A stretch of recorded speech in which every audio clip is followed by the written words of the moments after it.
മലയാളപ്പുഴയിൽ 12 വയസ്സുകാരനെ കഞ്ചാവ് നൽകി ലൈംഗികമായി പീഡിപ്പിച്ച കേസിൽ പ്രതി അറസ്റ്റിലായിട്ടുണ്ട്. 22 വയസ്സുകാരനാണ് ഈ പ്രതി. നാരങ്ങാനം സ്വദേശി അശ്വിൻ രാജാണ് പിടിയിലായത്. കഴിഞ്ഞ മാസമായിരുന്നു കേസിനാസ്പദമായ സംഭവം.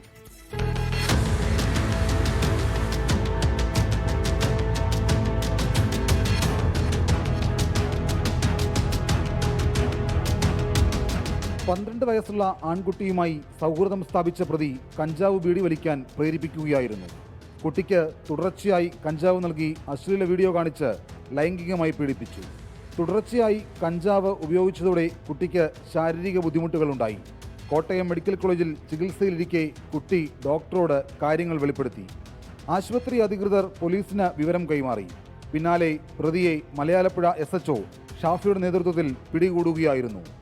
പ്രായപൂർത്തിയാകാത്ത കുട്ടിയെ കടത്തിക്കൊണ്ടുപോകൽ, ഭീഷണിപ്പെടുത്തൽ, കുട്ടികൾക്ക് ലഹരി നൽകൽ, കുട്ടികളോടുള്ള ലൈംഗിക അതിക്രമം ഉൾപ്പെടെയുള്ള ഗുരുതര വകുപ്പുകൾ അശ്വിൻ രാജിനെതിരെ ചുമത്തി. കോടതിയിൽ ഹാജരാക്കിയ പ്രതിയെ റിമാൻഡ് ചെയ്തു.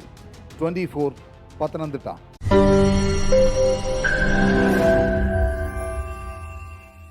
ലോകത്തെവിടെയായാലും ഏത് സമയത്തും 24 വാർത്തകളും ഓഗ്മെന്റഡ് റിയാലിറ്റി പാക്കേജുകളും എക്സ്പ്ലെയിനറുകളും വിശദമായി കാണാൻ ഞങ്ങളുടെ യൂട്യൂബ് ചാനൽ നിങ്ങൾക്ക് സബ്സ്ക്രൈബ് ചെയ്യാം.